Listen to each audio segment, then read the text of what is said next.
Good evening, everybody. I waited a day to post this trip recap review discussion to give you my thoughts, feelings on everything. Just in case some of you may be wondering or looking for tips or my thoughts and opinions on some of the things that we experienced. I wanted to do this last night.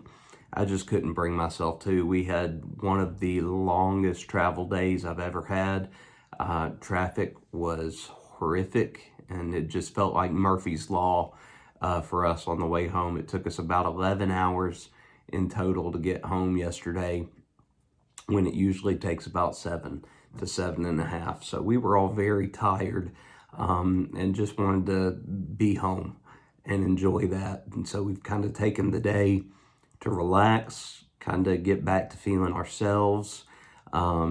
And then I wanted to take the time to do this for you guys tonight. So I'll start with the Starcruiser because that's the big thing. That's where the vast majority of the views that I've had on the channel this past week have gone to the 3 Starcruiser videos that I've put out. And so I know a lot of folks have questions. A lot of folks are very, very interested in what's going on with the Galactic Starcruiser since it's still very new.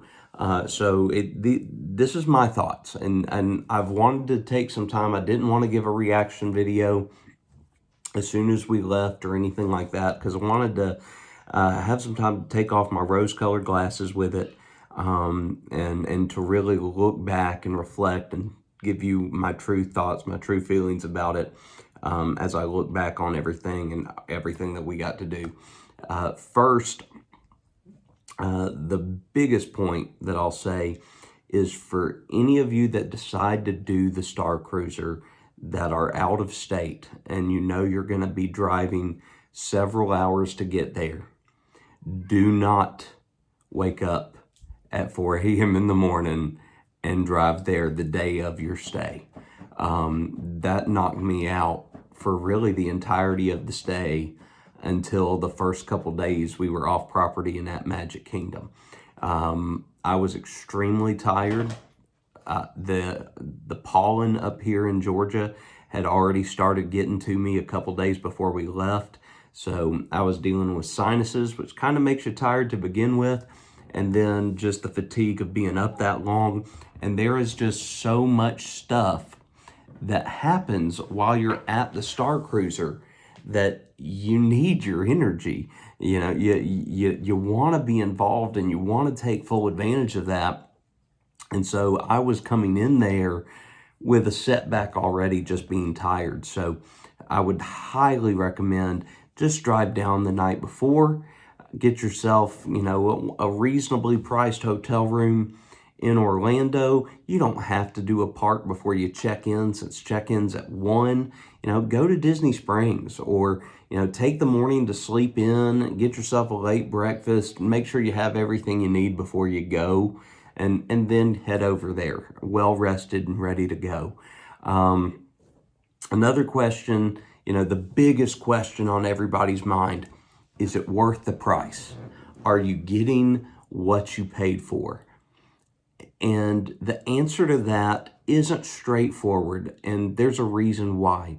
It all depends what you're looking for and what you're hoping to get out of this. If you are paying to go to the Starcruiser and are expecting a Disney vacation, that's not what you're getting. If you want to go to Disney, go to Disney. Stay at another property and go do the parks. Okay, you've heard the Starcruiser is like a cruise. Okay, it's just in space instead of over water. If you are going to this expecting a cruise, go on a cruise. Okay, a legitimate cruise. There is really nothing to compare this to. If you are going to the Starcruiser and you're putting forth all that money to go to the Starcruiser, you're going because you are wanting to fully immerse yourself into the Star Wars world, because that's what you're doing. You are putting yourself into that. Okay, you guys saw that, watched my videos. My mom went with us. My wife couldn't get off work this past week for spring break, so my mom went in her place.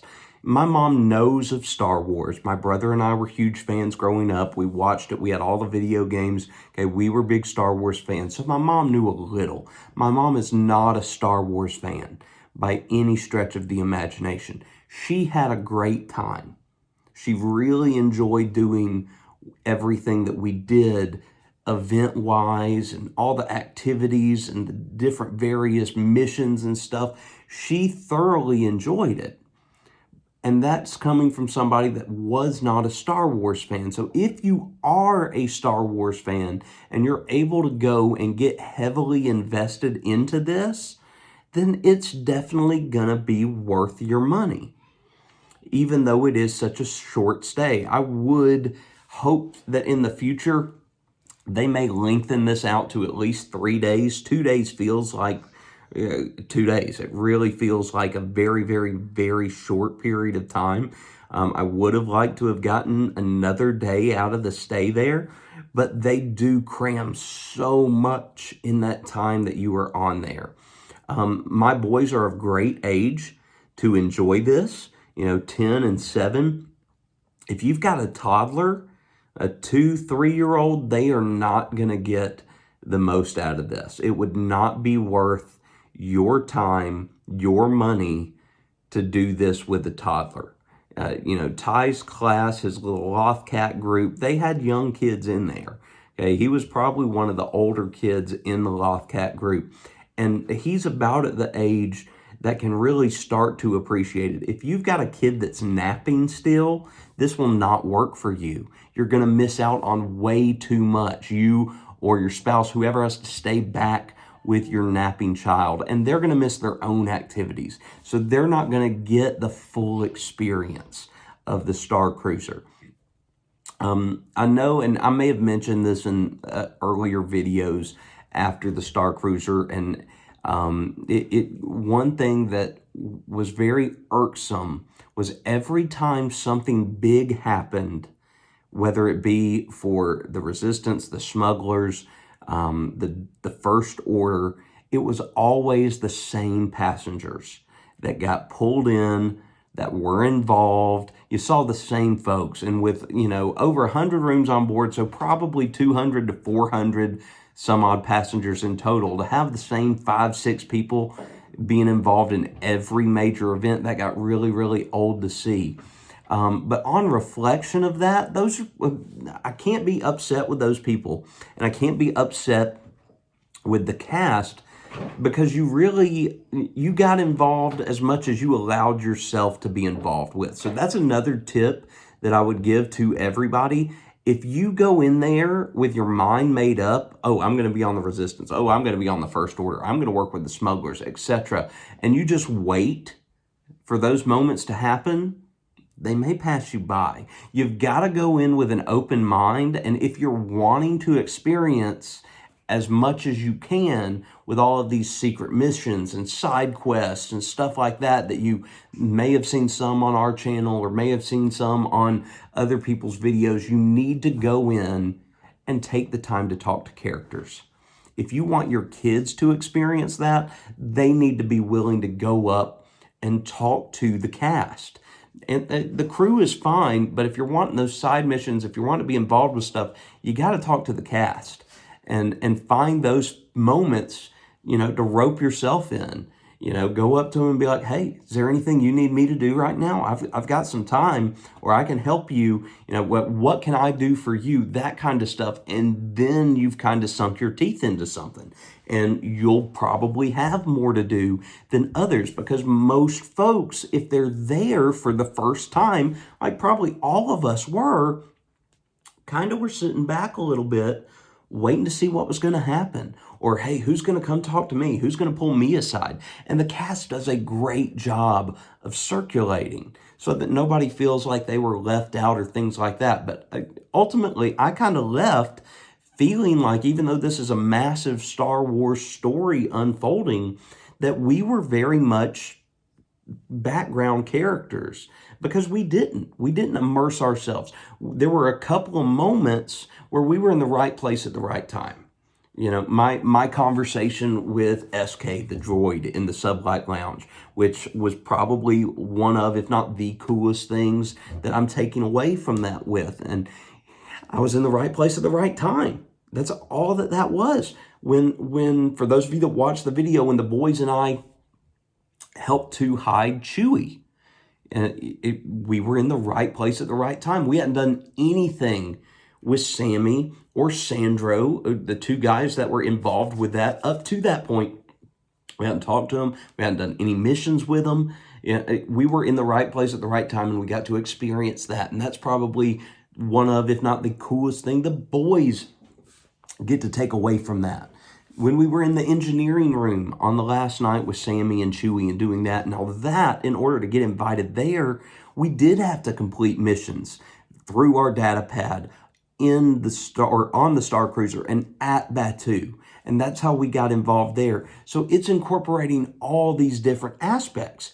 And there are still so many things that we did not get to see. We have no clue what those that sympathized and aligned with the First Order got to do. We didn't do any First Order missions. We didn't get to do any Jedi missions for the folks that focused on working with the Saja and things like that. No clue. We just got to do some of the Resistance and a very, very, very small bit of the smuggling stuff with Wraith Cole and Gaia and that group. We did not get a lot there. So there's still a lot left to be explored. I definitely think that for what I paid, we got our money's worth. My boys had a blast. I had a great time. You know, they're just the things that I would change or I would do are extremely minor. Very, very minor going forward. Now, for the Starcruiser to pull people back in, to get them to visit again, like for us, I feel like we would go back, even if the story doesn't change and it remains the same. And there's various reasons why I think that. One, I feel like we would interact more. The comfortability factor, we would allow ourselves to get involved more with the cast, with the characters, and so we'd get a totally different experience. And then, of course, Jess didn't get to experience anything at all. So going back for her sake, as somebody who is a little more into Star Wars, because she has watched The Mandalorian, she has watched some of the newer stuff, and as the boys continue to watch this stuff, she gets pulled in, you know, more and more, whether against her will or not. So, you know, just allowing her to experience it the first time, I think we'd do it again. But you're going to get to a point where you've got to switch some things up. You can't keep it this way and still keep bringing people back and keep bringing that money in. So I'm curious to see how it will evolve over the years. But as far as things, and again, I apologize if I've already mentioned this in previous videos throughout the trip, but I want to bring up, you know, the issues that I think the Starcruiser could change or update. The first, you know, they market themselves as a cruise, you know, a star cruise. You're cruising through space and want to give you that cruise-like atmosphere the whole time. And they do a good job, a really good job. But the one area that I hope they will take a look into expanding are the options for food. Chad, for those of you that know our family and know, you know, what we've dealt through with Chad, Chad has some major stomach issues in addition to a lot of other things. So as a result, he is an extremely picky eater. There are very, you know, few things that he'll eat well, even when he's feeling like eating. So the options for the kids, especially at the dinners, there weren't a lot. And the fact that they were the same night one, night two, that didn't really help. He asked, and I don't expect special things to be done. Please, please hear me out on this. You know, if he had an allergy or something like that, I know that they would have accommodated. But he had pizza on the first night, our first dinner, and his stomach was upset. He didn't eat a lot that second day as a result. And when we went to dinner, all he really wanted was a grilled cheese. And so he asked our server if they could make him a grilled cheese. And I mean, Chad's argument was solid. We know they have bread. We know they have cheese. Why can't they make me a grilled cheese? And so the server did go and ask and came back from the kitchen and they said that they couldn't. And that's fine. Like I said, I don't expect special treatment, but on a cruise, again, if we're marketing ourselves as a cruise, that would have been done. You've got 4 to 5 different restaurants on any given night on a Disney cruise. You can order something that you got at a separate restaurant, or you can order something from Cabanas and they'll get that for you. For somebody like him that doesn't eat well, or that is a picky eater, because some folks aren't going to be as adventurous. You know, you guys saw, for those of you that watch, the pictures and videos of these meals. You know, I am not the most adventurous eater, but I knew I was going to need to be for this. And because of how many courses you were served at both meals, I still left full, even though I may not have loved everything I ate or liked everything I ate. Ty'll eat everything, and he's fine. He was fine both nights, had plenty to eat both days. You know, breakfast, as you guys saw, everybody ate great breakfast-wise. And so I would just have, going forward, some safer options for folks. You know, they paid all this money. They may not be adventurous eaters. You know, I have friends that I travel with that it's chicken fingers and French fries, and that's all they want to eat forever. And I will say, you know, they did have chicken tip-yip and macaroni and cheese readily available, you know, on both nights, which is great. But again, that's just one option. So I do think that's one area. Again, it's not make or break, and it may not affect you at all. It's small. It's just one way of, you know, thinking forward that I thought the Starcruiser could possibly improve upon. You know, and you may disagree with me, and that's fine. Like I said, that if they changed nothing about it, I think I would still want to go back. I don't think that would hinder me in any way, shape, or form if they didn't offer more food options. Because again, I was fine. Chad would be better prepared for knowing what they would have next time, so that maybe he would eat a little better because he'd know different things, or maybe we could pack more snacks or something like that. The other thing that I would change, and this directly impacted my kids, okay? My kids go to bed early when we're here at home, but if they need to stay up, they can, and they can hang. And even after going to bed fairly early that first night, they missed the cruise director's toast that first night. They were already in bed. I did that on my own. That was when I met SK. So they didn't get to see SK get bolted or anything. But they were caught up on their sleep by day 2, and they hung in for the big finale. They got to see all of that. Okay, and totally pumped, totally excited. They were very, very tired.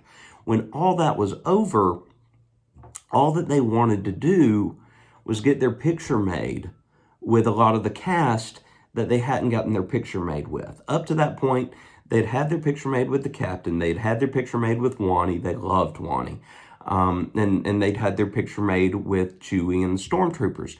Okay, they wanted to have their picture made with the cruise director, and they wanted to have their picture made with a couple of the members of the crew that they had become really friendly with. And they wanted pictures, you know, as memories that they could look back on and remember these folks. Well, after the big finale, they have that sweets and treats night. And again, like I said, my kids were tired, especially Ty. Ty really didn't even want to go down there, although he still wanted pictures.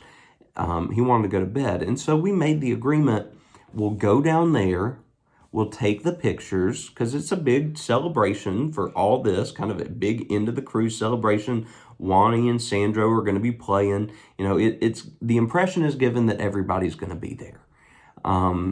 You know, we don't expect Lieutenant Croy, the Stormtroopers, Rey, Chewie. We don't expect them to be there because in storyline, they're off the ship. They're gone. Okay, that happens in the finale. You see that. But the folks that the kids wanted to take pictures with, especially the cruise director, we felt like they would be down there. We went down there. We waited a little bit. They weren't hungry, but nowhere to be found. So we went to sleep. or we went back to the cabin, went to sleep, and said, we'll just get our picture made with them in the morning before we leave. Again, minor. This isn't a big deal. We understand, and I understand, and when they're older, they may get the crew members, the cast members, the Disney cast members, the crew, the folks that were in charge of like passenger services and giving tours and things like that. I know they're shift workers. I know they're not staying at the Starcruiser. They're coming in and working, 7-8 hour shifts, and they're going home. So knowing and understanding that some of them aren't going to be there in the morning when you leave because a whole new shift is there, totally get. I do think the cast should be there on disembarkation day in the atrium to kind of see you off, because they would be on a cruise. You would see the captain, you would see the cruise director. Gaia would leave the night before, so she's not there. But Sammy would be. Some of the bigger people that were around all the time, it was kind of disappointing to wake up and not see any of those people again, period. You just left and you saw the crew. And for the most part, it was crew that you'd never seen before, because they were probably coming in to clean up and set up and might even have started a whole new cruise that day. Again, very minor, not a huge make or break deal, but for a 10-year-old and a 7-year-old that were really looking forward to that and having a picture to look back on with these folks that they had interacted with and had good stories of, they missed out on that. And that really set them back. And of course, we get to Disney and they forget all about that. Room was great. Wouldn't change anything about the room. We just had a standard room that, the basic package that you would book. It felt like a cruise ship room. It was a little bigger, not much, but for 2 days, it's fine. It was upper class, upper quality amenities. The snacks they had were great. We never got to play sabacc. That's something that if we go back, I'd really like to take the time to do. I feel like there was just a lot that we missed out on, that we didn't get the opportunity to do. And that's another thing that'll keep you coming back. So all in all, it all depends on what you're looking for. If you're looking for a fully Star Wars immersive experience, you want to do this. You absolutely want to do this. We attached it to a Disney trip because we knew that just 2 days wasn't going to be enough, to turn right back around and come home. We wanted to do something else. And of course, Disney's banking on the fact that you're going to do that, or hoping that you'll do that. But whatever's in your budget, whatever works for you. So that's my 2 cents on the Starcruiser. If I didn't talk about something that you'd like me to, or that you have a question about, please write it in the comment section. I'd be more than happy to answer it back or address it in a future video. And that brings me to another topic. I get to be very YouTubey here. Just taking a look since I got home, we've had a ton of views on this trip. And we have grown in subscriber number. I think we were up to 114 or 116, something like that, the last time I checked. But they're like 93% of the folks watching these videos that aren't subscribed. So go ahead and subscribe. Hit that subscribe button. Like the video. Let me know what you think. Let me know what you'd like to see or hear. And hit the bell so you get the notifications for when these do come out and get new videos, because I don't post every day. I don't have the time to, but I hope to make it entertaining and worth your while when we do. So I'd like to see that number go up of more subscribers watching. But that being said, I want to switch gears and I want to talk about the rest of the Disney trip. And that really centers on the one other major topic that everybody's talking about right now. And that's Genie Plus. Everybody's got varying opinions on this. And of course I do too. And so if you care what I think, I'll go ahead and tell you. First day at Animal Kingdom, that worked great. I don't know if it's because Animal Kingdom is a smaller park. It really only has one huge big e-ticket type ride in Flight of Passage going right now. You know, I would kind of put Everest up there with it, but Everest, as you guys saw that watched the video, Everest was down for refurbishment. So the big ticket was Flight of Passage, and as a result, that was the individual Lightning Lane. And I had no trouble getting it, at a decent time. You know, we got it in the middle of the afternoon. I feel like that was the earliest individual Lightning Lane that we got for the whole trip. And that worked out great.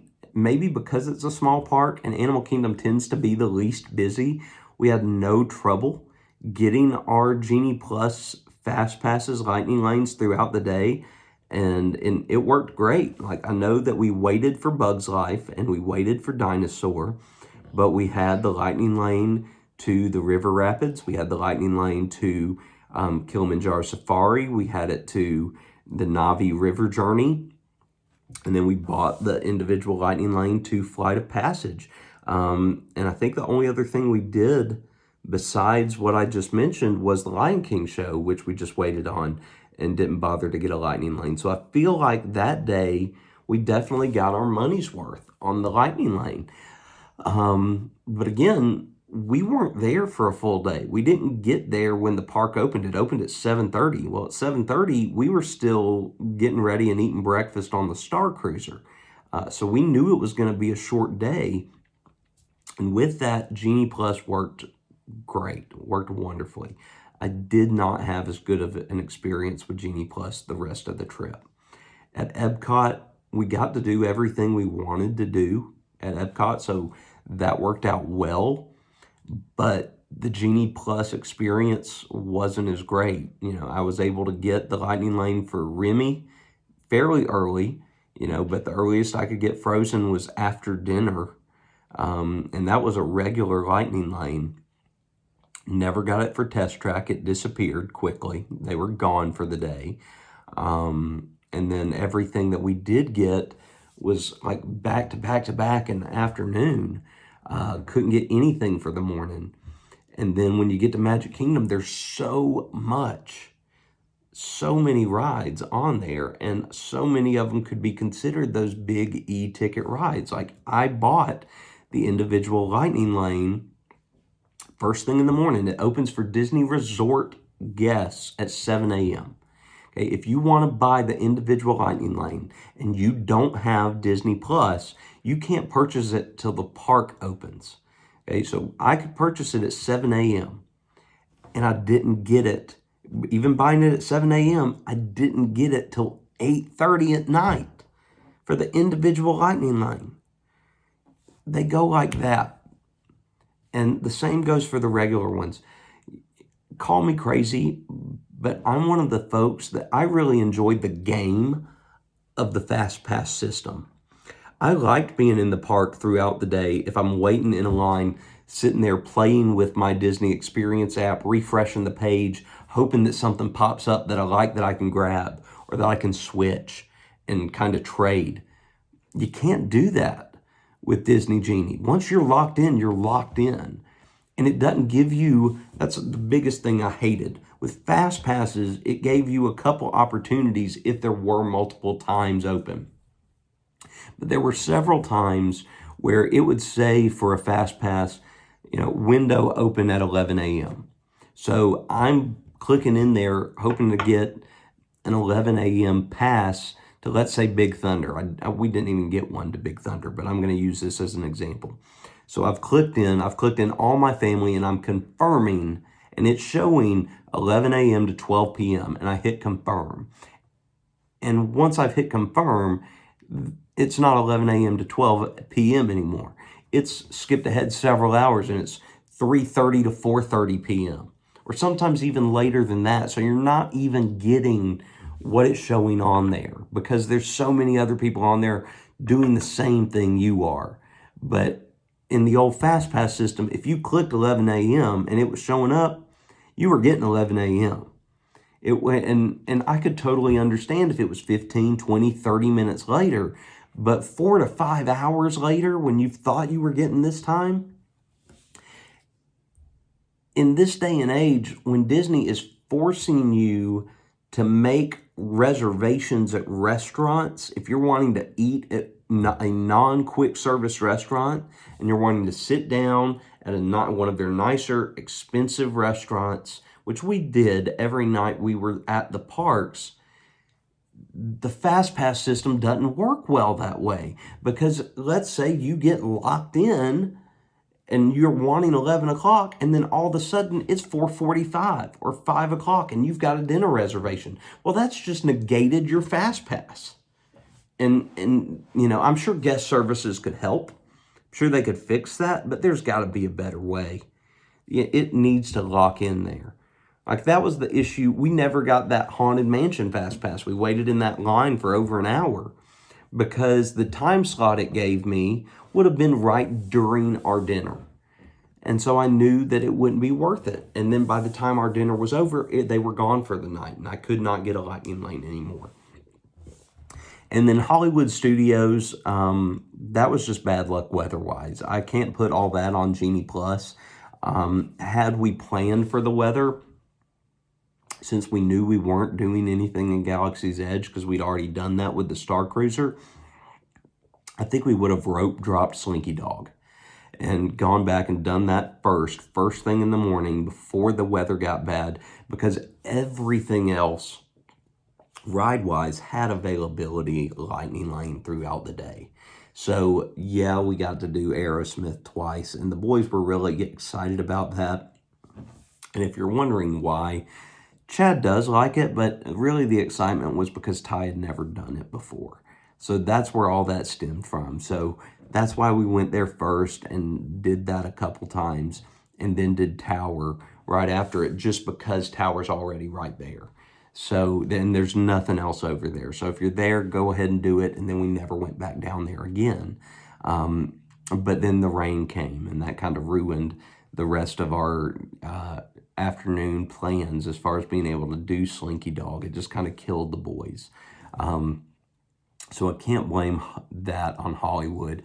And another thing that I will say is, when we go, the Starcruiser kind of threw off how we normally do Disney. We typically take 2 days at Magic Kingdom and 2 days at Hollywood Studios, so that we can make sure we get in everything.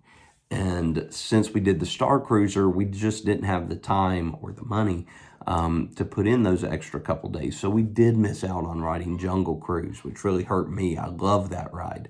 And a couple other things at Magic Kingdom. And then we missed out on Slinky Dog at Hollywood. But all in all, it was a really good trip. I do think I would pay for Genie Plus again. Just because I do like knowing that I'm not going to have to wait in all the lines. It's cheaper than the express passes at Universal if you were to pay for them straight up, but at least with those, you're getting a guarantee on everything. You're not guaranteed anything with Genie Plus. So I'm hoping that maybe the system will clear up, maybe it'll get better over the next couple years. I have no clue when we'll be going back to Disney. We don't have anything on the books right now. We're not annual pass holders. We have gone several times over the last few years, but we don't have any return trips to Disney planned currently. And so I don't know when that's coming, but I'm curious to see what'll happen. I'm curious to see what they're going to be doing when they open Guardians, Cosmic Rewind, here in a couple months. So I'll be paying close attention to that. But thanks for listening to me ramble on for about the last half hour here. I hope some of what I've said could help you out if you're planning a trip or going to be planning a trip soon. And like I said, if you have any questions that I did not answer, please feel free to comment. I'll be more than happy to write them on here or address them in a video sometime down the line. But that being said, I'm still trying to catch up on my sleep and rest from this past trip. So we're probably going to be going to bed real soon. But thanks for tuning in. Appreciate you guys that have stuck with us and continue to stick with us. What's your why?